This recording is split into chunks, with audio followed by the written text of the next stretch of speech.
Saya mengucap syukur pada Allah Bapa dalam nama Tuhan Yesus. Pada pagi dan siang hari yang cerah ini saya boleh pertama kali ada di sini hanya karena kasih dan kemurahan Tuhan. Mungkin saudara sudah banyak yang mengenal saya. Nama saya Eko Hidayat. Ibu-ibu yang dikasihi Tuhan Yesus, tadi kita sudah mendengar satu kesaksian dari seorang ibu yang katanya dulu pernah khawamia. Memang itu, saya dahulu adalah orang yang benci dengan Tuhan dan saya tidak pernah percaya dengan Alkitab. Setelah saya diubah oleh Tuhan karena saya belajar ilmu yang 26 patung-patung yang saya sembah, dan saya bisa melihat, bisa berbicara dengan roh-roh dulu saya bisa tahu tentang buntut lotre berapa gitu. Ibu-ibu jangan tanya nanti, Pak Iku tolong dong buntut berapa ya, nggak bisa, itu dulu ya. Nah itu saya kepandaian saya bisa comot roh, bisa segala macam hal-hal dalam kuasa kegelapan. Saudara, kalau tadi seorang ibu yang bersaksi mengatakan khawamia itu bohong, memang betul. Sebab dulu saudaraku, kalau saya ingin khawamiain orang, saya hanya tangkap saja rohnya. Waktu belum saya belajar ilmu, saya pernah itu waktu di khawamia, dilamari oleh seorang pelamar yang dari Taiwan. Dari Taiwan di City Hotel dulu tahun 71 saya pernah di khawamia, saudaraku, di City Hotel. Lantas dia bicara dengan saya. Dia bilang, "Kani ika ren dan gou zi dao ni qian jia de ren." Ya, saudara ngerti ya, puji Tuhan. Ini bahasa Mandarin sedikit. Nah, saudaraku, dia tanya saya demikian. Dia khawamia saya. Dia bilang, "Papa saya mu zai fu zai, haizi mei you." Dia bilang, "Mama ada, anak ada, papa ada, anak nggak ada." Saya bilang, "Anak ada, perempuan nggak hitung." Saudara, ibu-ibu tukang khawamia anak perempuan nggak dihitung, memangnya perempuan bukan orang? Saya gemes kadang-kadang begitu ya. Nah, saudaraku, saya khawamia betul semuanya. Apa yang ditulis semua betul. Saudara, setelah saya belajar ilmu, saya baru tahu khawamia itu bohong, tipu. Bagaimana saudaraku? Umpamanya seorang bapak namanya Pak Ali. Pak Ali, saya mau khawamia. Saya tangkap rohnya, keluar. Rohnya begitu keluar, saya tanya, namanya siapa? Istrinya. Anaknya siapa? Papa mamanya siapa? Apa semuanya. Tinggal di mana? Saya kasih lihat. Betul nggak Pak? Betul. Dia takut sekali, dia kaget sekali. Saudara, sebenarnya itu bohong. Cuman saya itu waktu, saudaraku, menanya kepada rohnya. Sebenarnya saya tidak tahu, karena saya punya kekuasaan, punya kepandaian untuk berbicara dalam roh, sehingga saya tahu. Nah itu, maka itu khawamia yang bilang Pekji, Pak Ci itu bohong. Papa saya dulu katanya umur 53 mati. Pas umur 52 takutnya bukan main, saudaraku. Umur 72 baru mati. Jangan percaya Pak Ci itu dari Tiongkok dan sebagainya itu ya. Nah, kita itu hidup di dalam Tuhan Yesus. Kita tidak mau ya bercampur aduk dengan hal yang demikian. Tapi pada kesempatan siang hari ini saya tidak bicara dengan kuasa-kuasa gelap, tapi di gereja saya terus saya berbicara hal itu. Sampai saat ini saudaraku, sudah hampir ratusan kaset terus saya bicara soal kuasa. Tapi saudara, pada kesempatan siang hari ini kita mau bicara tentang rumah tangga. Sebab banyak ibu-ibu datang kepada saya, baik suami, baik istri, ya, itu ribut tentang rumah tangga. Rumah tangga, kalau saya tanya ibu-ibu yang paling takuti rumah tangga apa? Cerai, gitu. Takutnya cerai, ribut. Ada pihara lagi, ada ini lagi. Bagaimana supaya suami-suami betah di rumah? Bagaimana supaya ibu-ibu yang suaminya udah mulai kendor, sudah mulai tidak sayang lagi, sudah mulai jauh, sudah mulai digandeng sama si mecen itu ibu-ibu, apakah ibu-ibu nggak ada harapan lagi? Pak Eko, itu yang muda dibeliin rumah bagus, mobil bagus, setiap hari kerja, bukan capek lagi, udah capkal katanya. Ya udah, kebingungan ibu-ibu, bagaimana Pak supaya suami saya sayang saya? Oh, no problem, saya udah, Yesus bisa. Ya, seorang ibu nangis datang kepada saya konsultasi. Saya buka konsultasi di Tomang Plaza Senin, Rabu, Jumat ya, ibu-ibu yang mau datang boleh silakan. Di sana itu ibu datang nangis-nangis. Dia bilang, "Pak," nangis-nangis. "Ibu mau nangis dulu apa mau ngomong dulu?" Dia mau nangis dulu, saya diamin aja nangis. Setelah udah selesai nangis, dia bilang, "Pak, saya menikah 6 bulan. Nih hamil nih 4 bulan, Pak. Suami saya dibawa orang. Saya kerja di bank. Di bank mungkin yang itu perempuan itu lebih cakep. Ya, dia gaet suami saya, dia pergi. Gal sama-sama pegawai semua, Pak. Ini suami saya kasih surat nih, saya mau diceraiin kalau balik lagi," katanya. Dalam tempo 6 bulan suami saya balik dan akan diceraiin. Bagaimana Pak, sekarang apa saya gugurin? Jangan, nggak boleh gugurin, saya bilang. Tetap berdoa. Saudara berdoa, saya kasih pengertian tentang firman Tuhan, terus mengerti, jangan lawan. Dia mau, Pak saya labrak aja tuh perempuan, jangan Bu, kita nggak punya kuasa. Terkutuklah orang yang mengandalkan kekuatannya sendiri, hati jauh daripada Tuhan. Kita minta Tuhan semuanya, tangan Tuhan yang panjang, tangan Tuhan yang akan melakukan semuanya itu. Dia berdoa menurut petunjuk dari Tuhan, dan saya berikan firman-Nya. Saudaraku, saudara, apa yang terjadi? Dia tanya saya, Pak berapa lama nih saya berdoa terus? Nggak sampai sebulan dah pulang. Saya kaget, saudaraku, udah ngomong begitu nggak sampai sebulan pulang. Bener ya? Iya kali. Ya, dalam hati saya, kok kayak telepasan apa Roh Kudus yang berbicara demikian? Bener Bu, Ibu pokoknya patuh dengan firman Tuhan. Begitu dia sudah berdoa, apa yang terjadi saudaraku? Suaminya 3 minggu kemudian berlutut di depan dia, Ma, ampuni saya tiap hari gak sejahtera, berantem tuh sama perempuan itu, tiap hari berantem saudaraku, ribut, pulang akhirnya. Tuhan punya tangan, amin saudaraku. Maka ibu-ibu, puji Tuhan, ibu-ibu jangan lawan. Kalau suaminya udah digait si nonce, biarin, nggak apa-apa. Emang kadang-kadang si nonce lebih putih ya ibu-ibu, badannya juga full press body. Ibu-ibu dulu langsing, sekarang langsung. Bapak-bapak juga nggak ada yang mau kalau yang langsung. Apalagi yang badannya gede, waduh kayak hardtop. Tahu nggak hardtop ibu-ibu? Mobil hardtop. Orang Sunda bilang mobil hardtop tuh daharnya ngetop. Ya ibu-ibu ada yang badannya gembrot datang pada saya, Baikku, saya sih makannya dikit Pak, badan saya bisa gembrot begini. Ya ibu makannya dikit, nambahnya kalau yang banyak. Ah ibu-ibu. Paling banyak persoalan ibu-ibu di dunia ini. Bener loh ibu-ibu. Maka saya kasihan ibu-ibu ya, seringkali persoalan problem. Masih muda disayang, udah umur gocap aja ditinggal. Aduh, ini ibu-ibu, hati-hati ibu-ibu. Makanya suami harus dibawa kepada Tuhan. Kalau suami takut Tuhan, pasti sayang istri. Kalau suami takut istri, pasti bohongin istri. Nah, itu sudah dari sononya ngambil untung, dari sononya. Maka ibu-ibu kita lihat perkawinan ya, terambil dari Injil Yohanes tentang perkawinan. Pasal yang kedua kita lihat ayat 1 sampai dengan ayat 11 mengenai perkawinan. Kenapa Yesus mengadakan mujizat dalam perkawinan? Yang pertama, Yesus mengadakan mujizat dalam perkawinan sebab saudaraku, kalau di dalam rumah tangga gagal dan kita suami, istri, anak dan ribut terus, berarti misi Tuhan Yesus kekristenan untuk dunia ini akan gagal. Sebab dunia ini mempunyai dunia yang kecil, itu rumah tangga. Rumah tangga gagal, berantakan, pasti kekristenan berantakan.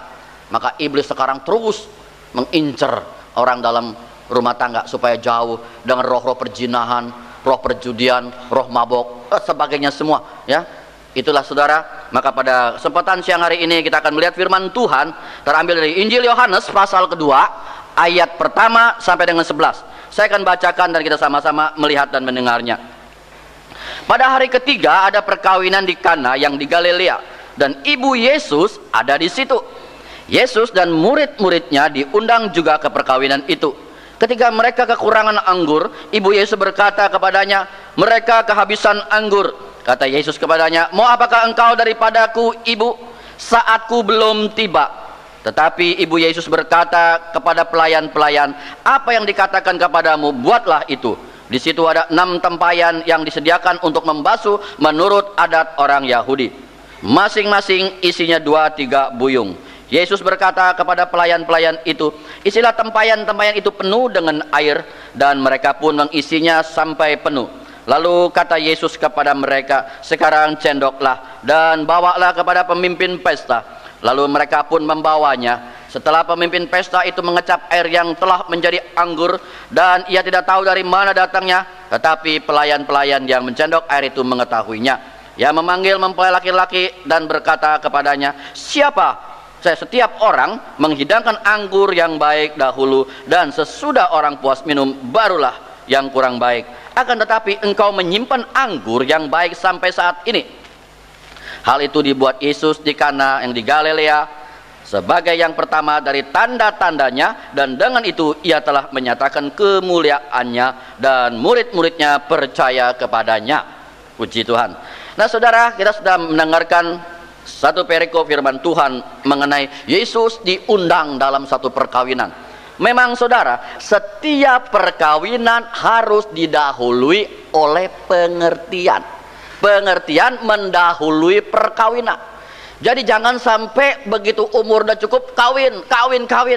Berapa banyak ibu-ibu yang telah terjebak dalam satu perkawinan, yang tadinya dilihat dalam satu perkawinan begitu indah, bulan madu begitu manisnya, saudara. Dulu kembang-kembang begitu indahnya, tamu-tamu datang begitu banyak, kembang sudah mulai layu, wangi-wangian sudah mulai pudar, dan kisah yang romantis antara suami istri sudah tidak ada lagi. Yang disodorkan adalah satu kekejaman, satu sifat-sifat pribadi yang tidak bertanggung jawab dalam kehidupan seorang laki-laki yang menjadi kepala rumah tangga. Kita lihat begitu banyak laki-laki yang sekarang tidak bertanggung jawab dalam rumah tangga. Istri bekerja, dia malam dipakai siang, siang dipakai malam untuk tidur. Tidak bertanggung jawab, bukan kepala rumah tangga. Bahkan istri banyak sekali yang dipaksa sudah melakukan hal-hal pekerjaan, dan dia enak-enakan. Saudara, ini banyak sekali di dalam konsultasi yang saya terima, ibu-ibu banyak mengeluh, banyak menangis. Kenapa hal ini bisa terjadi? Saudara, karena tidak mengundang Yesus. Nanti kita akan makin dalam, makin mengerti kenapa mesti ada Yesus. Sebab di sini dalam perkawinan di Kana, Yesus harus diundang dahulu. Pengertian di dalam firman Tuhan harus lebih mengerti. Kayak tadi seorang ibu yang bersaksi itu mengatakan satu orang diselamatkan, seisi rumah tangga diselamatkan. Apa artinya? Saudara, kita mesti tahu kalau seisi rumah tangga diselamatkan berarti seorang ibu harus mengerti firman Tuhan sehingga bisa membawa suaminya ke jalur firman Tuhan. Kemudian suami itu bisa dipakai untuk pekerjaan Tuhan dan meneladani sifat-sifat ilahi yang ada dalam Tuhan Yesus.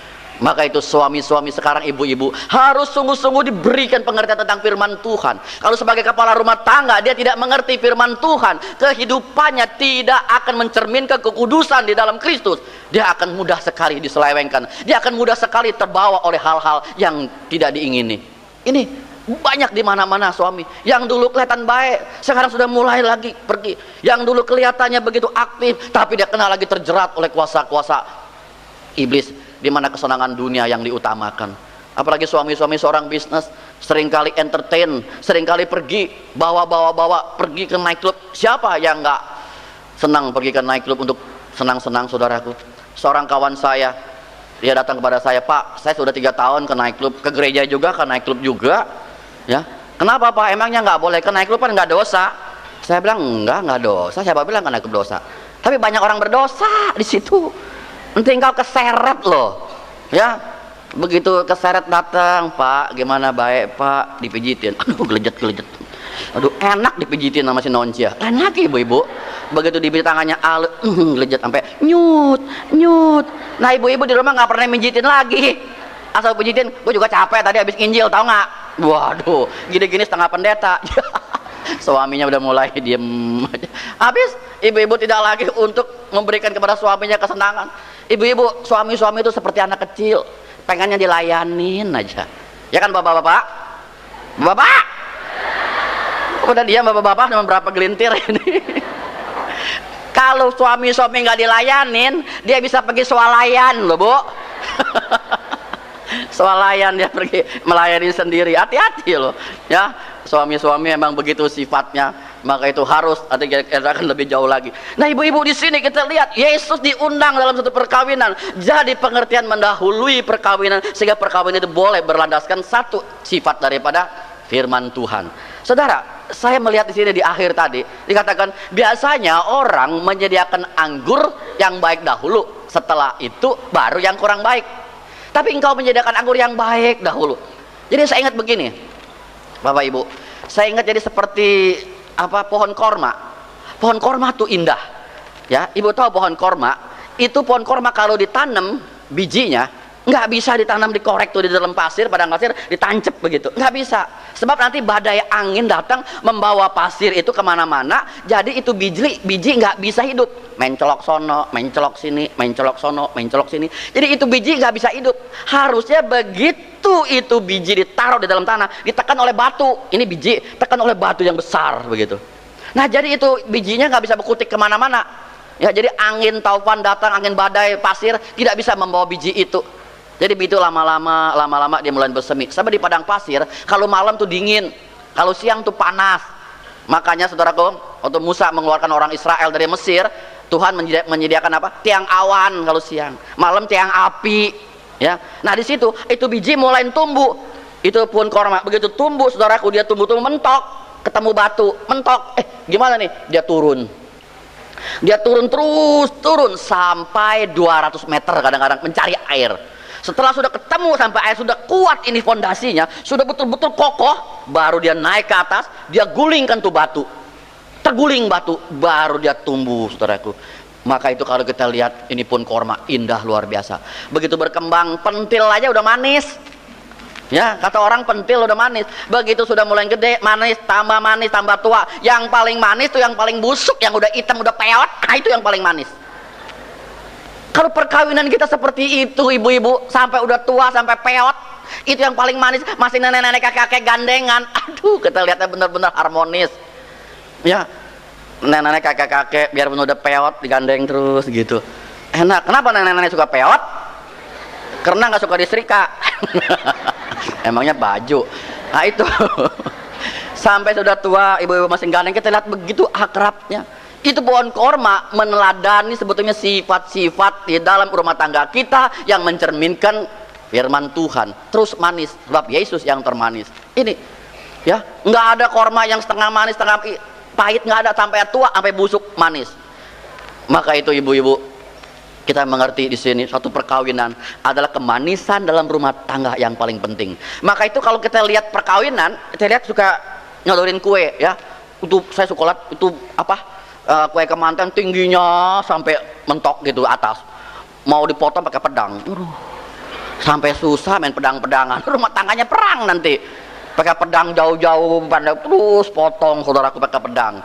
Ya, saya lihat itu suka dikasih kue kepada mertua, dikasih kue dikit ya, dikasih mertua cobain dikit ya, si itu juga mertua perempuan. Itu apa? Tandanya mertua dikasih kemanisan supaya mulutnya manis, jangan ngomelin mantu. Tahu nggak ibu-ibu? Si mantu bilang sebelum jadi masuk nih kasih kue dulu nih supaya mulutmu manis, jangan aku udah ngomelin melulu. Nah ini saudaraku. Maka itu di dalam perkawinan masing suap-suapin kue itu betul supaya manis, saudaraku. Ya, jangan satu perkawinan mertua begitu anaknya ribut, mah, terus si Akyong mah, saya udah nggak mau sama dia. Ya, tahu saya bisa suka. Mama juga udah bilang jangan sama dia. Mana udah matanya kubil macan lagi. Aduh, kepala rada botak. Lu dosa apa bisa kawin sama dia? Ini mertua nggak boleh begitu. Dikipasin itu anak supaya kesel, supaya nggak senang sama suami. Jangan ibu-ibu, kita mesti beritahukan firman Tuhan. Beritahu, nak, kenapa engkau nggak boleh begitu sama suamimu, walaupun bagaimana ya, walaupun dia setengah botak, walaupun dia kubil macan, nggak apa-apa, itu udah pilihanmu ya. Engkau harus setia kepada dia, arahkan ke jalan firman Tuhan ya. Jangan langsung ini ngomongin semua, nggak boleh ya. Yang boleh bagaimana? Kalau ada anak datang, Pak, sekarang dagang susah, Pak, kurang duit. Oh, nih gocap tiaw. Ah, itu boleh. Itu boleh. Ya, itu boleh bantu. Namanya bantu kepada anak tuh boleh. Tapi kalau ngomongin suami istri ini, wah, itu nggak boleh. Maka itu ibu-ibu yang dikasih Tuhan Yesus, kita harus mengerti dahulu apa dalam satu perkawinan yang diperlukan. Bukan apa-apa, semua adalah firman Tuhan. Makanya Yesus harus tampil dahulu. Kita punya anak itu harus dimengertikan firman Tuhan. Ada sepasang calon suami istri, dia datang kepada saya. Baikku, dia katakan, saya mau menikah. Ini yang satu dari Katolik, yang satu dari Protestan, saudaraku. Yang dari Katolik perempuan, dia minta sangjit. Yang dari Protestan bilang nggak boleh. Sangjit itu adalah tradisi firman Tuhan bilang nggak boleh. Wah, no Pak, jadi nggak kawin nih katanya. Mana udah deket Sinja lagi, Sinja harus paija lagi ke papanya. Itu boleh nggak, Waiku? Saya katakan, sangjit itu apa? Sungje, hari pengiriman. Kirim aja satu kontainer juga boleh. Saya bilang kalau mau kirim bakal calon istri kasih yang banyak, kasih yang baik buat istri kalau engkau ada. Cuma jangan tanya kepada orang-orang dukun Atau orang-orang pinter tanya jam berapa boleh keluar rumah, hari apa yang baik. Nggak pakai hari-hari, semua hari-hari baik. Mau kirim saja. Saya tanya-tanya itu nggak boleh, itu yang nggak boleh. Sangjit kalau kirim hari apa, jam berapa. Soalnya Pak Eku dia mamanya kuda. Kuda. Saya anjing katanya. Jadi ada kuda ada anjing, papanya babi. Ini tanya-tanya gitu nggak boleh. Udah aku siow anjing siow babi. Suka babi sama kuda ciong. Memang babi sama kuda nggak pernah ketemu di meja. Babi melulu yang ada, kuda nggak ada. Ya, jadi nggak boleh begitu. Coba tanya ibu-ibu, siapa yang suaminya kuda? Angkat tangan. Ada. Kuda Australia apa kuda apa? Nggak ada. Ya, bapak-bapak, ada yang istrinya kebo? Nggak ada. Kita orang-orang Kristen nggak ikut tradisi, nggak boleh. Tuhan sendiri udah melarang. Itu yang nggak boleh. Oh, jadi kalau sangjit boleh ya? Boleh, kirim aja. Mau berapa baca juga boleh. Wah, dia senang sekali. Nanti Pak, kalau Sinja saya boleh nggak Paica ke sana? Kyonghi. Boleh. Sinja bukan tradisi, saudaraku. Sinja itu Sinchon, pesta musim semi. Ya, Natal bukan tradisi, Lebaran bukan tradisi, tahun baru tanggal 31 bukan tradisi. Memang itu sudah ada bersukacita kita semua. Ya, yang ciptaan Tuhan boleh bersukacita. Sinchon itu pesta musim semi. Namanya Kyonghi. Kalau kita pergi orang kawin, Kyonghi ya Bu, Kyonghi ya Pak, ya dah. Orang yang melahirkan Kyonghi ya, selamat. Apalagi kalau cuman Sinja, Kyonghi dapat angpau cepeceng, terima. Saya bilang. Kang Tau terima. Ya nggak ibu-ibu? Ya, makanya orang dulu bilang kalau banyak anak banyak rezeki. Nah ini nih pas Sinja bawa bererot, wah banyak begitu. Satu orang cepeceng, 10 anak cetiau. Sekarang punya anak 10 gempor loh.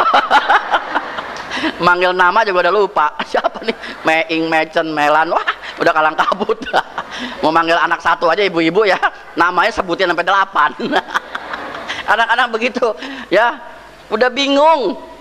Udah urus ini, orang manggil anak apa ini baru ke situ nama dia. Heran tuh ibu-ibu ya. Saking banyaknya anak, jadi seringkali bingung. Nah, ini orang yang berdua ini saudaraku, dia lanjutkan kepada saya, calon sepasang suami istri ini dia katakan, Pak, soalnya saya saling mencintai, Pak. Saya mencintai dia dan dia pun sangat mencintai saya. Bagaimana kalau ini bisa sampai ada halangan begini? Saya katakan, kalau Anda berdua saling cinta, sangat mencintai, saya beri keputusan sekarang juga, jangan kawin. Dia bingung, Pak Eku main-main? Tidak. Saya katakan kalau engkau saling mencintai, jangan kawin. Sebab saya mau tanya, cinta itu ada apa tidak sih? Kalau cinta ada, kenapa orang bisa bercerai? Kalau cinta ada, kenapa orang bisa korban cinta? Kalau cinta ada, kenapa ibu-ibu ada yang derita karena cinta? Cinta itu dibohongin tah? Cinta itu satu yang menyeramkan kah? Pertama-tama emang manis ngomongnya. Setelah itu tangan gebuk, tangan pukul, suami marah, suami bentak-bentak, istri ketakutan selama hidup. Itukah cinta? Saya katakan, apa motivasimu membilang cinta demikian? Akhirnya saya memberikan satu apa namanya, joke ya, main begitu. Dan coba kalau you punya cinta, keluarin cinta you berapa kilo, saya mau tahu. Ayo you yang bilang cinta sama dia, coba cinta you berapa meter, saya mau ukur. Mana ada cinta? Cinta tuh nggak ada di dunia ini. Hanya perkataan cinta itu ada. Kalau ada apa orang bercerai, saya katakan. Motivasi you ini berdua saling mencintai dia. Apakah engkau melihat wanita ini karena wanita itu cocok dengan seleraku, karena wanita ini bodinya cocok standar, atau seleraku, atau aku harus menikah dengan dia karena aku mencintai dia? Hanya itu karena cakep? Apakah engkau mencintai dia karena laki-laki itu ada uang? Apakah dia kaya? Kalau dasarnya cinta itu lebih, jangan kawin. Percuma menikah untuk apa? Saya pernah bertemu di kapal terbang, saudara aku lagi ke Surabaya. Saya itu kalau ke Surabaya atau kemana keluar kota, asal sebelah saya orang aja, laki, perempuan, tua, muda, langsung saya injili. Ya ini seorang bapak, saya tanya, Pak, bisnis ke Surabaya? Enggak, jalan-jalan. Kok jalan-jalan sendiri? Iya, buat apa bawa istri? Hah? Saya bingung. Kok istri dibawa-bawa? Kenapa nggak dibawa? Wah, enakan sendiri, saya senang-senang. Jadi menurut bapak tuh pernikahan apa? Istri saya mau menikah dengan saya, dia berdoa atau dia mau supaya hidupnya senang, supaya dia nanti nggak dikatain dengan keluarganya, saya udah kasih itu kesenangan semua. Oh, jadi perempuan mau menikah dengan laki-laki hanya lihat mau senang, mau kaya, mau pakai enak, begitu ya menurut you? Iya. Wah, ini orang dunia, saudaraku. Dia katakan demikian. Jadi menurut Bapak kawin dengan perempuan itu apa? Saya kawin dia hanya melihat seksnya saja, udah nggak ada apa-apa lagi. Saudara, betapa kasihannya kita lihat.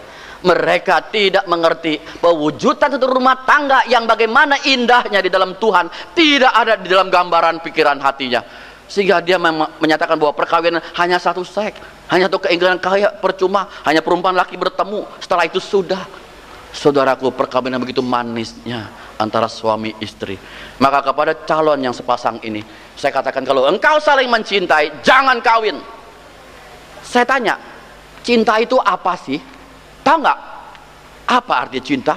Boleh cari kamus di seluruh dunia. Cinta sama dengan meliputi perbedaan. Cinta sama dengan perbedaan. Kenapa Pak Eko bilang cinta sama dengan perbedaan? Iya, mulai dari arahnya Yesus. Yesus dengan kita berbeda. Yesus, saudaraku, maha suci, maha agung, maha mulia, maha pengasih. Kita manusia apa? Udah berdosa, kotor, bejat, moral tidak ada. Kenapa Yesus mau mencintai kita? Karena dia mencintai manusia, dia tolak dosanya. Yang beda ditolak, yang dia mau terima manusia, dia mengasihi. Jadi cinta yang bisa menerima yang berbeda dengan diriku, itu adalah kasih. Cinta yang bisa menerima yang tidak sama dengan aku, itu adalah kasih. Ini luar biasa, saudaraku. Jadi cinta yang bisa menyamakan diri, itu adalah kasih. Jadi kalau cinta hanya mau aku bilang begini, aku mau begitu, engkau mau begini, ini bentrok. Maka itu saya katakan cinta tidak ada. Maka di sini Yesus memegang kedua tangan kita. Saya katakan sama calon perempuan, calon suami, calon istri itu, kau harus mencintai istrimu nomor 2, dan engkau harus mencintai suamimu nomor 2. Nomor 1, engkau mencintai Yesus. Pada saat engkau kehabisan anggur, ini Yesus menyalurkan, walaupun air tetap akan menjadi anggur. Keharmonisan rumah tangga hanya ada di dalam nama Tuhan Yesus Kristus. Maka itu saya katakan kepada dia, engkau harus mengerti soal ini. Yang berbeda, cinta itu meliputi perbedaan. Maka cinta seorang istri dengan cinta seorang suami berbeda. Seorang istri mencintai suaminya memakai perasaan dalam hati. Kadang-kadang suaminya biasa pulang jam 5, istri di rumah tunggu-tunggu sudah jam 6. Kemana ya si papa belum pulang? Setelah pulang ditanya, Pak, kemana? Sama siapa? Di mana? Ngapain? Kok lama? Semua dicecer-cecer. Jadi suami-suami kadang-kadang bohwat, ibu-ibu ditanya dicecer terus, sebab istri-istri kebanyakan mencintai suami, cintanya adalah cinta menjajah suami. Ini nggak boleh, ibu-ibu, menjajah, nggak boleh ini, nggak boleh itu, suami begini-gini, nggak boleh pak setir. Seorang laki-laki dia akan belaga tunduk, tapi di situ dia akan berontak dalam hatinya. Dia pergi di rumah seolah-olah neraka, tapi di luar dia mendapat kesenangan. Ini loh ibu-ibu. Jadi cinta, makanya di dalam firman Tuhan mengatakan apa? Istri, tunduklah kepada suami seperti kepada Tuhan.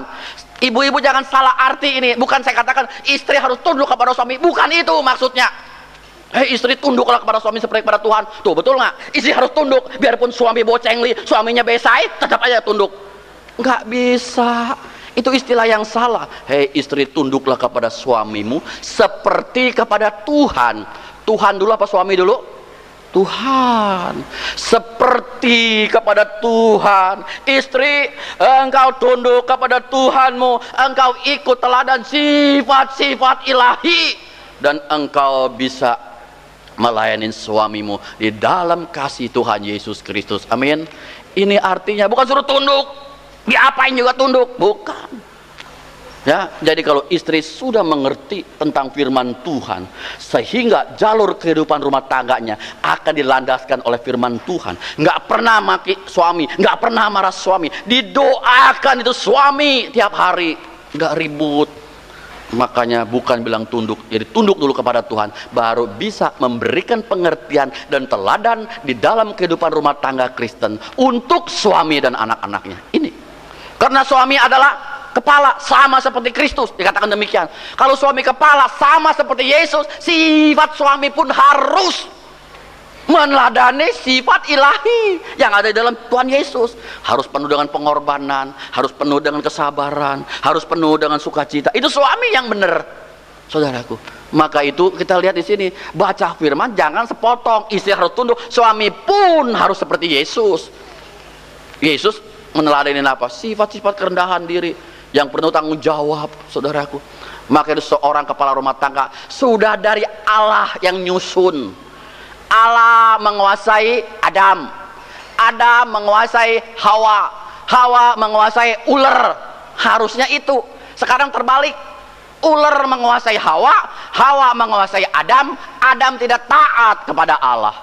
Ini sehingga banyak ibu-ibu seringkali terus mentelor suaminya, nggak boleh gini, nggak boleh gini, pulang kemana-mana. Jangan.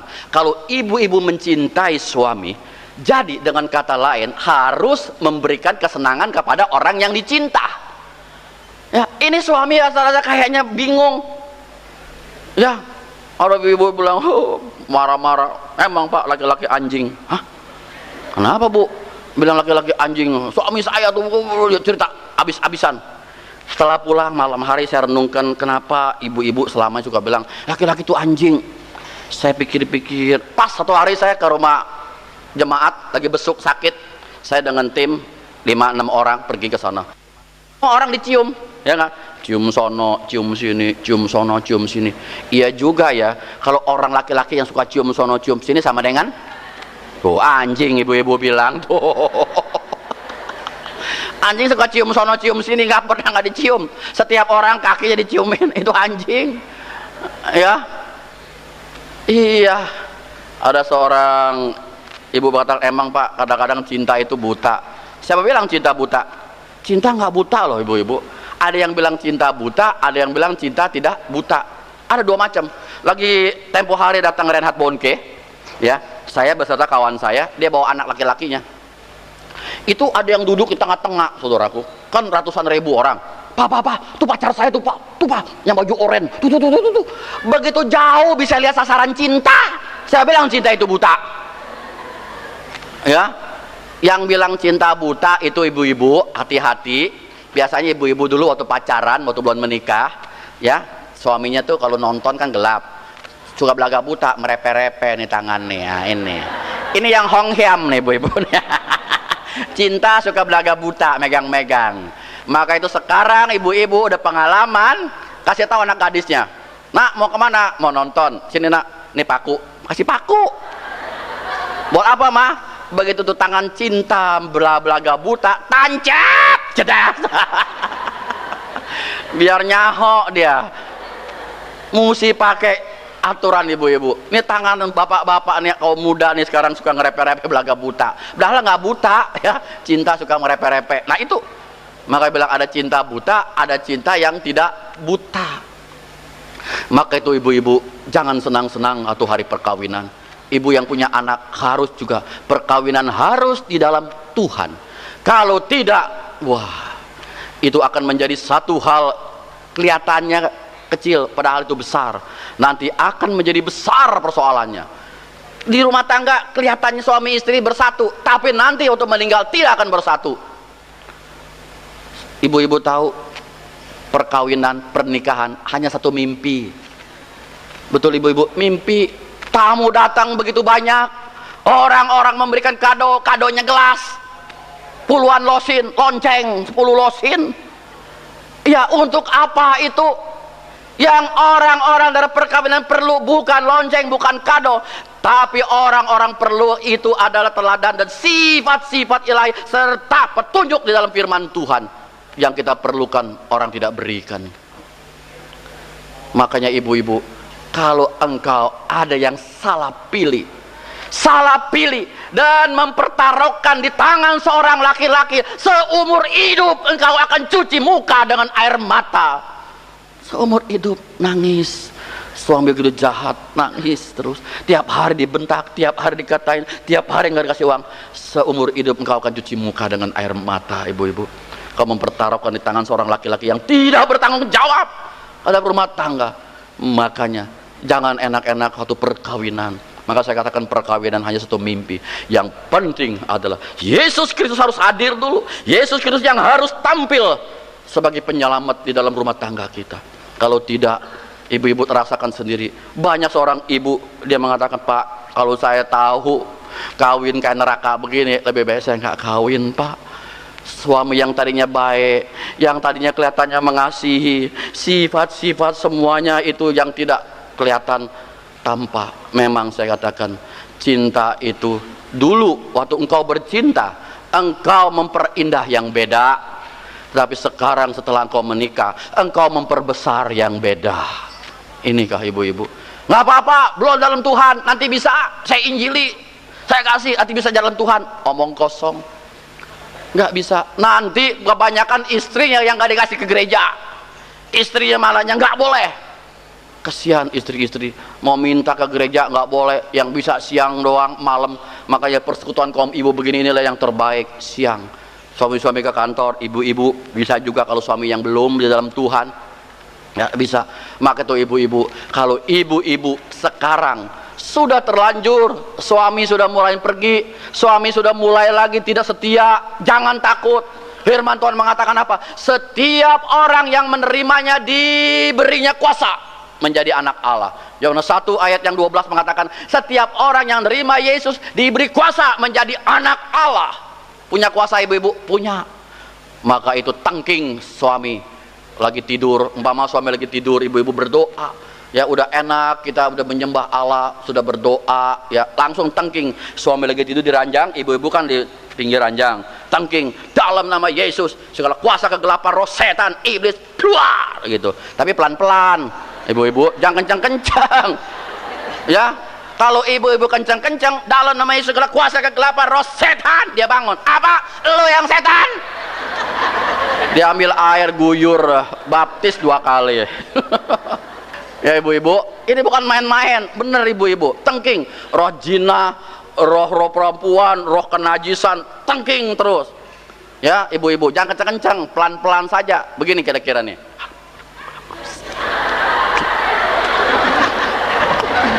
Gitu, pelan-pelan ibu-ibu, jangan bersuara. Pas ibu lagi begini, dia melek, lu mau cekek gua lo.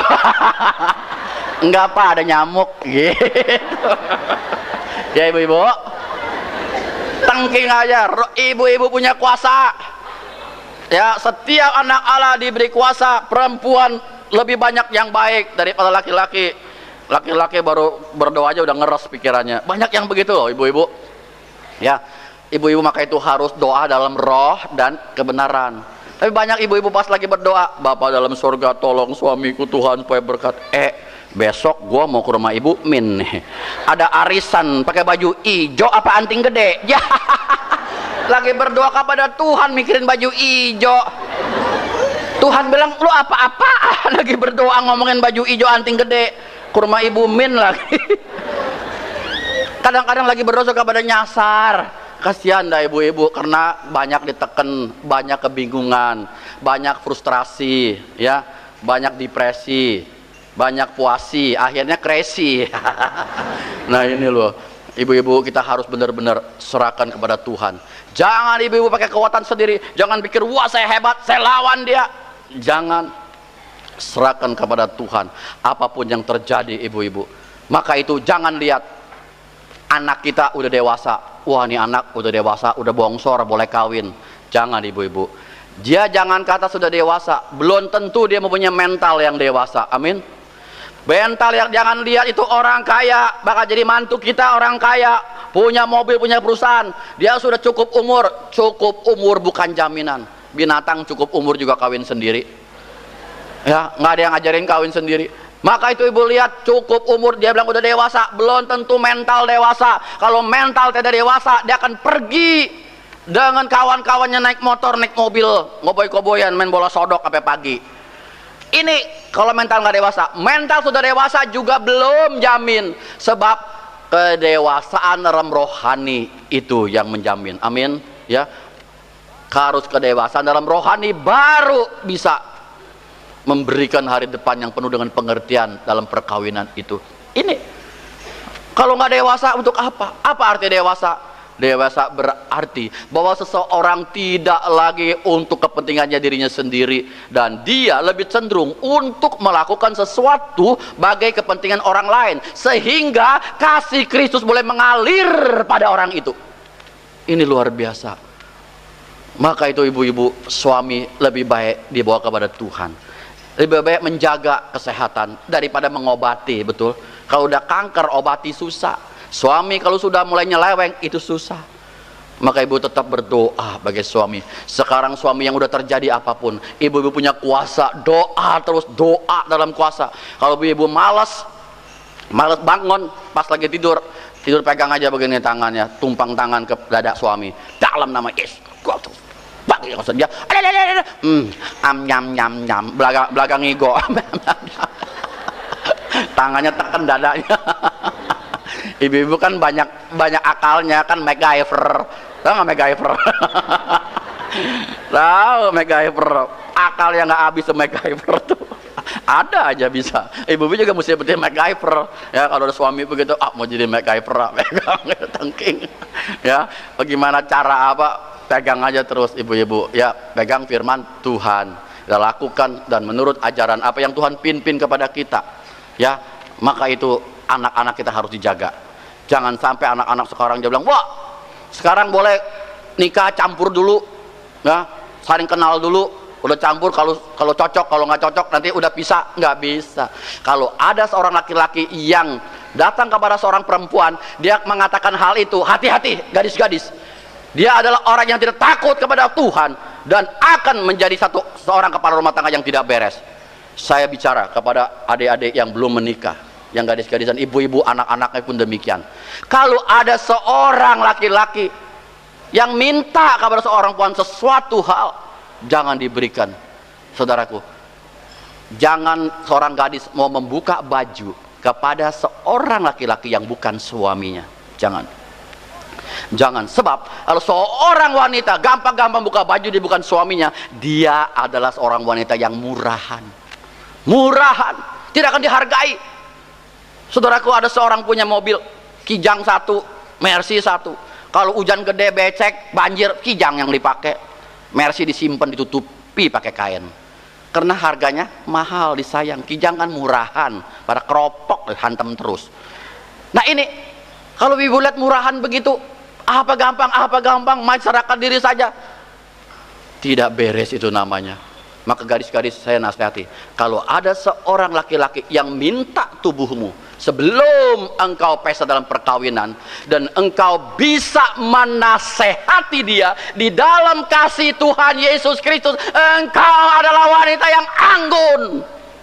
Aku hormati kepada orang yang demikian. Tapi kalau main buka-buka baju, engkau adalah wanita yang murahan. Kita orang timur tidak melakukan hal yang begitu. Amin ibu-ibu. Ya, jangan gampang. Laki-laki perayu, sekali nggak bisa minta terus. Kan kita udah lama, boleh dong sesuatu, boleh. Jangan dong, kita kan bakal kawin, udah nggak apa-apa dah. Sekali, ya kan sekali nggak apa-apa. Ini juga terus kali. Akhirnya wanitanya ketakutan, aku dikawin apa enggak dengan dia nih. Kalau dia nanti nggak kawin dengan aku, wah aku malu nih, aku bagaimana. Timbul ketakutan terus dalam pikirannya, dihantui oleh ketakutan hal itu. Maka hati-hati, yang sudah telanjur minta ampun kepada Tuhan. Kita berlutut di depan Tuhan, supaya jangan sampai nanti keturunan kita pun melakukan hal yang demikian. Saudara, kalau kita beli anjing saja harus tahu stambom A, stambom apa, B apa, turunan dari mana. Kita lihat juga ini bagaimana ini. Saudara, di Inggris ada seorang yang ngarang buku, ya, itu dia melukiskan dua orang keluarga, satu keluarga germo, satu keluarga Kristen yang saleh. 150 tahun, ya, itu diurut terus dari turunan, ya, terus sampai daripada dia dan anak sampai cucu yang melanjutkan.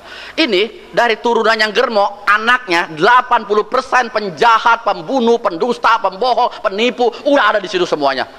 Tapi yang dari keluarga Kristen yang saleh, kebanyakan 80% menteri, presiden, ya, itu wali kota dan sebagainya, itu semua jadi anak-anak yang berkedudukan moral baik di hadapan Tuhan.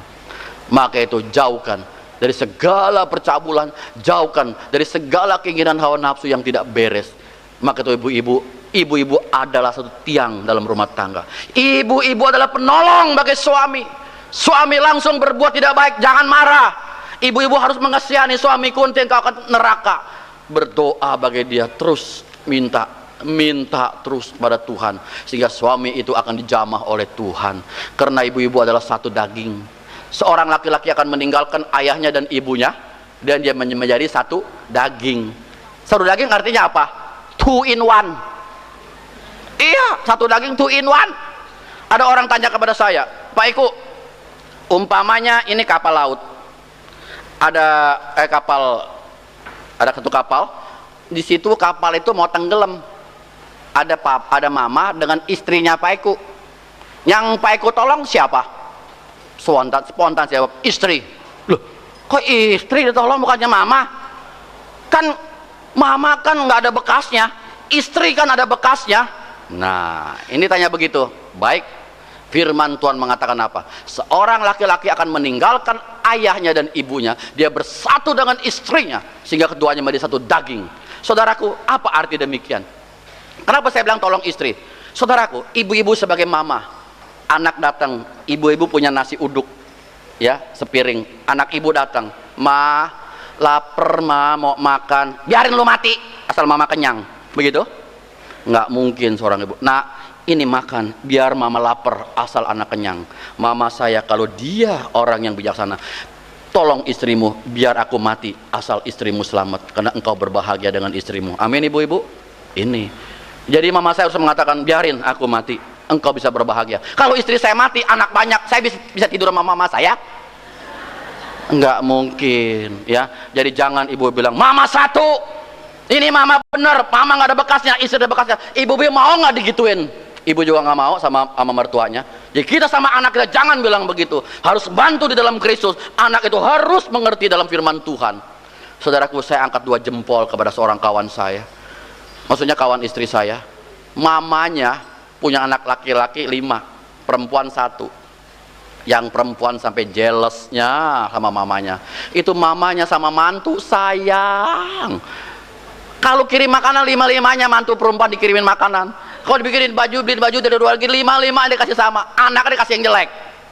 Ma, kok saya kasih jelek, mama sayang sama enso semuanya. Kasihan lo, enso kan anak orang, kita harus menghormati, harus sayang sama enso. Gitu mamanya, nggak pernah ngomelin mantu, satu patah dari mulutnya tidak pernah dia keluarkan. Saudaraku, saya selidiki apakah dia orang Kristen? Belum orang Kristen. Kok bisa ya? Orang Kristen mulutnya ngatain mantu, kalau kena ngomelin mantu, monyongnya 7 meter.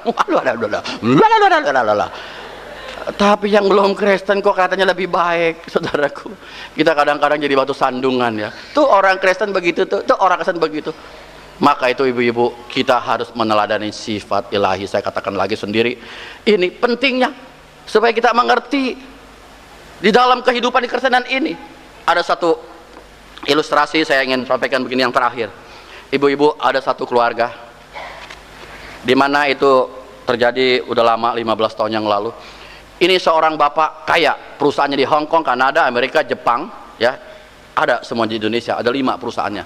Dia tinggal begitu besar rumahnya. Rumahnya itu kurang lebih 1.500 meter. Itu rumah hanya tinggal berdua, suami dengan istri, pembantu.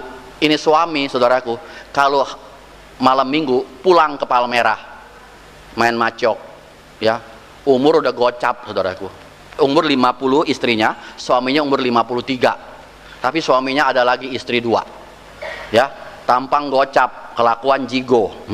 Ini ada, dia pilih istri 2 yang jigo umurnya, saudaraku. Yang ini kan udah peot, umur 50-an, udah nggak gesit lagi. Dia cari yang umur 25, 2, saudaraku. Dia piara, kasih mobil, kasih rumah, tapi nggak punya anak. Saudaraku, istrinya kalau pulang ribut. Bagaimana nih? Dia pakai mobil Mercy, dulu Mercy Tiger, belum ada Mercy 300. Dia hantam pohon, pecah, kacanya belah sininya. Masuk ke rumah sakit, diteleponi, bapak punya istri yang nama ini betul? sekarang di rumah sakit kecelakaan, silakan bapak datang. Baik, suaminya nggak datang, dia panggil direkturnya, dia kan presiden direktur, direktur, lihat bini gua mati nggak? Gitu. Kejamnya cinta, saudaraku, hancurlah berkeping-keping. Ini istri sudah minum baygon, mau mati, ketolongan. Saudaraku 3 tahun nggak bicara.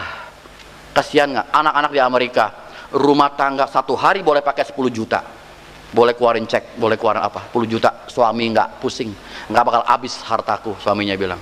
Saudara, uang banyak, tapi tidak ada damai sejahtera. Apakah dengan uang itu dibagi suatu rumah tangga bisa berbahagia? Bingung. Akhirnya saudaraku, satu saat jam 6 sore, dia pakai sandal jepit, rambut udah kusut, orang kaya, rambut udah kayak kucai, saudaraku, ya udah dekil endak humel, capcai puyong hai. Dia jalan di rumahnya di pinggir sono, jalan, ketemu ibu-ibu yang umur 60 tahun. Dek, mau kemana? Nggak tahu, Ci, jalan aja dah, mau kemana. Ini udah maghrib begini jam 6, nggak tahu kemana, nggak tahu. Ikut saya yuk.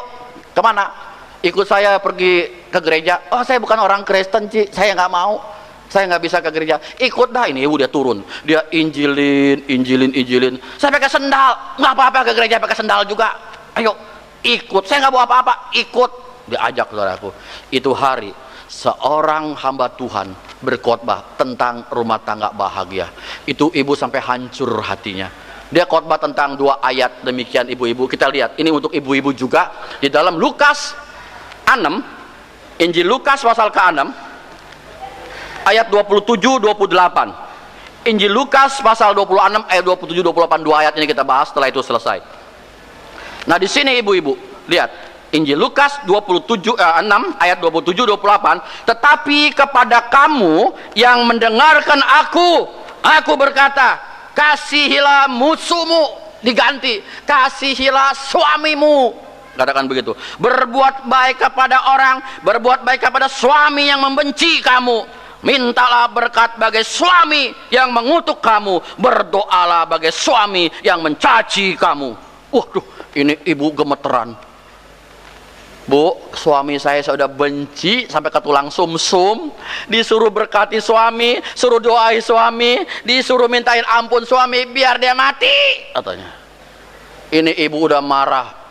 Ntar pendetanya setelah khotbah saya mau ngomong.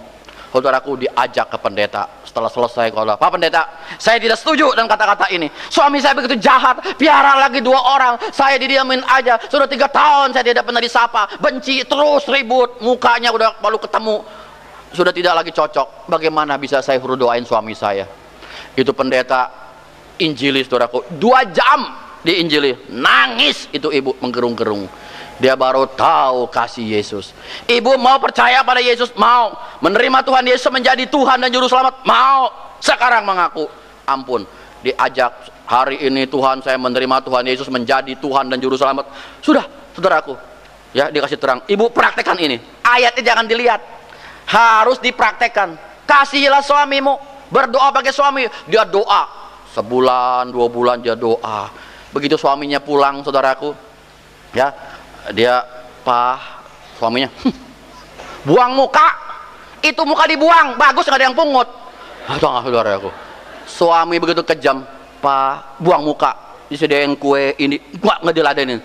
Ibu-ibu 2 bulan loh, itu ibu dia beli piring banyak yang murahan, ya, dia orang kaya, dia beli lemari, itu kue, apa dia kasih. Dia tahu suaminya suka doyan kue cerorot, dia beliin kue cerorot, dia nggak makan juga, saudaraku. Ditaruh semua kue, ditaruh sampai 2 bulan. Suaminya bingung, kok istriku mendadak jadi manis ya, kok jadi baik. Dulu kalau ketemu dia lihat istrinya, mukanya kayak patung Gajah Mada. Serem nggak patung Gajah Mada, ibu-ibu lihat begitu. Tapi dia lihat sekarang, istrinya lihat ketemu dia, Pak, aduh manis, Pak, dibayain, saudaraku, usir. Tiap hari dia tengking, dalam nama Yesus segala kuasa kegelapan, roh setan, iblis, roh judi, roh zina, roh rokok, apa semua aku hancurkan. Tiap hari dia minta Tuhan, dia menangis, nangis di bawah kaki Tuhan. Satu hari suaminya bingung, kebingungan, dia nggak pulang seminggu. Istrinya Seminggu kemudian pulang tengah malam, sambutannya lebih manis lagi, saudaraku. Baik, rasanya kok nggak ada apa-apa. Di luar aku cari istri, di luar aku cari di nightclub banyak sekali. Tapi ini kok lebih baik sekarang daripada yang luar. Aku tidak pernah temui istri yang semacam ini. Dia bingung. Lalu ditanya supirnya, supir, kenapa nyonyamu sekarang jadi baik? Waduh, bapak nggak tahu. Ibu sekarang tuh ke gereja di ujung sana nu, tepuk tangan, tepuk tangan. Kalau di mobil nyanyi, hatiku senang, kemana-mana senang. Saya juga senang pak, sekali pulang dikasih ceban. Lu sih mata duitan. Ceban lo. Supir ikut senang. Coba ibu-ibu, dia terus. Akhirnya suaminya mau diajak makan. Pak, ingat nggak dulu pak, waktu kita ke pasar Boplo makan gado-gado. Ya, papa bawa saya teng-teng tumpahkan pak. Oh, ingat, nostalgia, cerita. Begitu 3 bulan suaminya mau kopi bersama, minum bersama. Saudaraku, akhirnya suaminya ke gereja. Gereja tentang kutuk perjinahan, kutuk tentang dosa. Suaminya kebingungan. Sebulan dia ke gereja, hampir dia nggak mau ke gereja lagi. Dipanggil oleh hamba Tuhan, diinjili. Saudaraku, setelah mengerti firman, dibaptis. Perempuan yang 2 itu, yang umur jigo itu, semua diceraikan, dikasih uang, dikasih mobil. Saya sudah tidak mau lagi. Sekarang saya takut dengan Tuhan Yesus. Saya kasih engkau uang, engkau mau berapa saya kasih. Yang kedua dikasih, judi tidak ada, perempuan tidak ada, rokok tidak ada, hanya sayang istri kekasih yang umur gocap. Amin saudaraku. Oh, ini luar biasa ibu-ibu. Tidak akan ditemukan di tempat lain, hanya di dalam nama Yesus. Enggak mungkin ibu-ibu. Maka itu kita mengasihi. Ibu-ibu sabar, ibu-ibu berdoa kepada Tuhan. Suami ibu yang seperti apapun, keadaan seperti apapun, dia sudah lari jauh. Tuhan tolong. Aku tidak mempunyai pertolongan kepada siapapun juga. Aku hanya minta kepada engkau. Aku hanya sujud pada engkau. Kembalikan suamiku Tuhan, dia anakmu dan aku sudah diperasaukan dalam daging. Tuhan akan campur tangan. Saudaraku, Tuhan walaupun dekat, walaupun jauh, sama buat Tuhan. Kembali suaminya. Omong kosong kalau di luar Yesus bisa kembali. Seorang laki-laki begitu. Sekarang sudah kembali, pindah ke Amerika. Sekarang di sana dia dirikan lagi gereja kelompok dengan begitu indahnya, saudaraku. Anak-anaknya tumbuh menjadi dewasa dalam Kristus. Dan rumah tangganya begitu kuat. Tidak ada lagi kemana-mana dengan perempuan lain. Kalau pergi ke luar negeri, istriku, engkau dampingi aku. Oh, siapa ibu yang tidak mau? Kaya, setia, taat kepada Tuhan, takut kepada Tuhan. Itulah hanya kita bisa miliki. Ibu-ibu tahu di sini banyak sekali orang-orang yang kaya-kaya, yang takut akan Tuhan, di full gospel, di mana-mana. Semua takut Tuhan, pasti sayang istri. Ya, maka kalau takut istri, pasti bohongin istri. Ibu yang kekasih, kalau ada masalah, persoalan, ibu-ibu boleh datang konsultasi. Di sana gratis, tidak bayar. Tomang Plaza dekat di situ, ya, sebelah rumah sakit Sumber Waras. Ya, di situ tanya aja saya. Kalau ada nanti di situ ada selebaran alamatnya, boleh datang. Suami, istri, rumah tangga, anak, jangan takut. Tuhan pasti menolongnya. Ya, mari kita tundukkan kepala, kita berdoa. Bapa Surgawi, terima kasih Tuhan atas berkat firman-Mu di dalam perkawinan rumah tangga ini. Memang Tuhan, jika Engkau tidak hadir di dalam rumah tangga kami hancur. Dan juga Tuhan, misi-misi-Mu pun tidak akan terlaksana. Oleh karena itu Tuhan, berilah kami roh hikmat-Mu, supaya kami takut sebagai ibu-ibu, lebih taat kepada Engkau. Walaupun dalam kesusahan, walaupun dalam kebingungan, walaupun banyak rintangan, banyak halangan, banyak beban, Tuhan Engkau adalah penolong kami. Yesus Kristus Juru Selamat kami. Tolong kami Tuhan, kami tidak mempunyai pertolongan kepada siapapun juga selain kepada Engkau Yesus. Kami menyandarkan diri kepada Engkau, menyandarkan masa depan diri kepada Engkau Yesus, menyandarkan mati hidup diri kami kepada Engkau. Biarlah Tuhan, suami-suami boleh kembali kepada istri-istrinya. Hamba-Mu akan berdoa Tuhan kepada istri-istri yang suaminya tidak setia, yang suaminya sudah mulai jauh, yang suaminya tidak lagi mengasihi dengan sungguh-sungguh. Tuhan, sekarang Kau melihat hati-hati daripada istri-istri ini Tuhan. Ibu-ibu yang hatinya berduka, yang hatinya kelihatan begitu sukacita, tetapi sesungguhnya ada akar pahit di dalam kehidupan rumah tangganya. Tuhan, Kau melihat. Saat ini Tuhan, Engkau mau tolong kepada suami mereka satu persatu. Di dalam nama Tuhan Yesus Kristus, suami-suami mereka semuanya, kami ikat dengan kuasa-Mu Tuhan. Kami hancurkan kuasa-kuasa iblis, roh setan, roh jin, roh perempuan. Kami hancurkan dalam nama Tuhan Yesus. Tuhan, Kau kembalikan suami-suami mereka dengan rumah tangga berbahagia di dalam Engkau. Biarlah Tuhan, nanti pada Engkau datang kedua kali, suami-suami pun boleh turut serta Tuhan untuk menyongsong kedatangan-Mu penuh sukacita, damai sejahtera di dalam Engkau, sehingga kami bersama-sama boleh bersatu dengan anak-anak kami di rumah Bapa yang kekal. Terima kasih Bapa atas firman-Mu, sehingga rumah tangga kami boleh menjadi cermin di dalam Kristus dan membawa berkat bagi setiap orang yang melihat kekristenan di dalam kehidupan ini. Terima kasih Bapa, terima kasih Tuhan Yesus, terima kasih Roh Kudus. Di dalam nama Tuhan Yesus kami mengucap syukur. Haleluya. Amin. Shalom. Puji syukur kepada Tuhan, kalau pada hari ini, di dalam kesempatan yang indah ini, Tuhan mempersilahkan dan memberikan saya kesempatan untuk sedikit memberikan kesaksian, di mana Tuhan yang penuh kasih, Tuhan Yesus Kristus sebagai juru selamat saya dan saudara-saudari. Puji syukur kepada Tuhan. Sedikit saya ingin menyaksikan di mana selama saya mengenal Tuhan Yesus, tidak lain sejak kecil saya telah dibawa oleh ibu kekasih saya. Saya ingin mempersilahkan ibu yang kekasih untuk sejenak berdiri. Saya perkenalkan. Puji Tuhan, puji Tuhan, haleluya. Disitulah semenjak kecil saya telah dibawa oleh ibu kekasih saya. Walaupun dia dari Totok aslinya, tetapi sungguh sejak kecil saya melihat betapa ibu saya begitu mengasihi Tuhan, begitu menyerahkan dirinya kehidupan di dalam tangan Tuhan. Dan disitulah saya mulai belajar di mana kehidupan kekristenan saya. Tapi puji syukur kepada Tuhan, dan tahun demi tahun saya dibawa, dipimpin oleh dia. Dan semenjak saya dewasa dan akhirnya saya menikah, rupanya ini semuanya adalah rencana Allah yang indah, di mana saya ditempatkan satu keluarga yang sama sekali belum mengenal Tuhan, tapi sungguh Allah yang ajaib, yang begitu besar kasih karunia-Nya terhadap kita orang yang percaya. Dan sungguh Allah kita yang penuh kasih ini, Dia telah memberikan anaknya yang tunggal, itu dalam nama Yesus Kristus, diberikan di dalam kehidupan kita.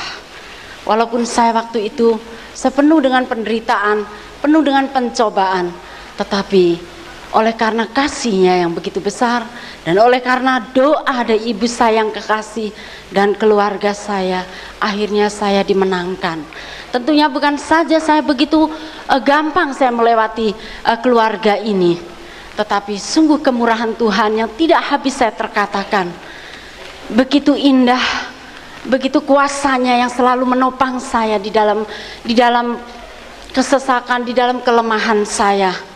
Sebab Tuhan mengatakan, hai marilah semua orang yang letih lesu, berbeban berat, datanglah kepadaku, maka aku akan memberikan kelegaan. Sungguh puji syukur kepada Tuhan. Dan inilah satu kekuatan firman Tuhan yang selalu menguatkan saya. Dan di situ dikatakan, satu orang percaya, seisi keluarga akan diselamatkan. Ya Tuhan, saya bergumul setiap hari, setiap saat. Tuhan, jadikanlah kehendak-Mu, jadikanlah Tuhan kemuliaan-Mu atas diriku ini, supaya aku benar-benar menjadi saksi-Mu yang hidup. Dan sungguh Tuhan mendengarkan doa saya dan memimpin saya hari lepas hari sampai tahun bertahun.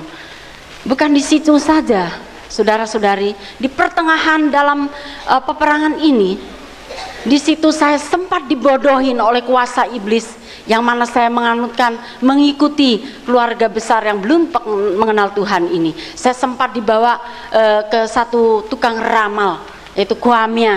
Maka hati-hati saudara-saudari yang kekasih, jangan sekali-kali kita terpancing oleh kuasa iblis yang melalui mereka ini. Dan setelah itu saya seraya divonis oleh iblis ini dan dikatakan tahun 75 bulan 7 saya tidak bisa melewati. Oh Tuhan Yesus, saya masih ingat waktu itu di mana di tempatnya Gunung Kawi. Saya begitu gemetar dan ketakutan. Oh Tuhan Yesus, saya menyeru nama Tuhan, Tuhan kau tolong, tetapi Tuhan tidak mendengarkan. Karena apa? Karena waktu itu saya lupa bahwa saya ini semestinya sudah warganya. Tetapi saya masih menjinahkan Roh Kudus ini masuk ke dalam roh-roh yang ilah yang lain. Tapi puji syukur kepada Tuhan. Tuhan mengatakan, aku mengasihi engkau. Aku akan menyelamatkan engkau sampai berkesudahan. Dan disitulah saya menangis, saya menjerit. Setelah saya pulang, saya mencari. Dan Tuhan memimpin saya bukan lari ke ilah yang lain, tetapi lari kembali ke dalam gereja. Saya mencari, saya bertemu dengan hamba Tuhan yang begitu mengasihi Tuhan, yang melayani saya. Dan sejak itu saya berlutut berdoa. Dan dia mengatakan, Tuhan, manusia engkau yang ciptakan. Demikian nasibnya Tuhan, engkau yang pegang. Tuhan ampunilah Tuhan. Dan saya sendiri meminta ampun dan saya bertobat sungguh-sungguh, Tuhan ampunilah saya, tolonglah saya, angkatlah saya dari lumpur dosa ini. Dan sejak itulah saudara-saudari kekasih, dan saya baru mengenal Tuhan. Dan saya percaya penuh, percaya dari baptis, memperoleh selamat. Dan sejak itu saya sungguh-sungguh seperti kehidupan saya dipimpin oleh Tuhan. Dan oleh kemurahan Tuhan, saya mulai sejak itu saya bertobat sungguh-sungguh. Saya belajar melakukan firman apa yang dikehendaki oleh Tuhan sesuai dengan firman-Nya. Bukan saya senantiasa saya berdoa, saya membaca firman, saya sungguh-sungguh menuntut di hadapan Tuhan. Dan puji Tuhan, akhirnya kemenangan ini telah saya capai. Dan sampai hari ini saya bisa berdiri di sini bukan karena saya, tetapi karena kemuliaan Allah. Dan saya akhirnya diselamatkan sampai hari ini. Puji syukur kepada Tuhan. Dan sungguh selama saya masih buta, saya masih bimbang, saya tidak bisa menyelamatkan suami saya. Karena apa? Saya selalu egois, memikirkan diri saya sendiri. Dan saya pikir kalau dia tidak mengenal Tuhan, bagaimana nanti saya ke sorga, dia ke neraka. Dan beginilah terus menerus. Dan akhirnya sejak saya dibaptis, saya memperoleh keselamatan yang total dalam nama Yesus.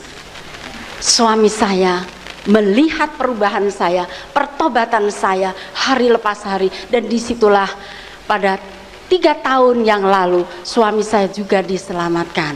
Puji syukur kepada Tuhan. Haleluya, haleluya.